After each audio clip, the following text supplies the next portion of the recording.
Hey guys, welcome back. Today's tutorial will show you how to make a coloring book on Canva. Do you want to try to make a coloring book in Canva? Stay tuned because this video is for you.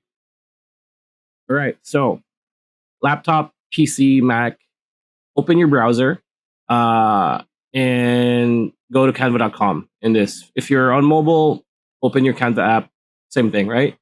So what we need to do is type in on the search bar coloring book, right? And here you're going to see different types of coloring books, right? So spring coloring book, as you can see here. Yeah, like this is the page, first page, second page, third page.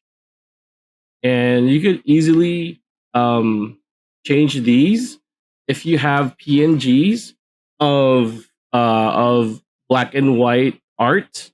You can add to it. You could this one is premium, as you can see. It has a crown icon, which means you need to have premium Canva on or Canva Pro to access this. But you can easily make these if you have, like what I said, like light art, and you can just make your own cover and your own pages. So that's pretty much it. That's a video.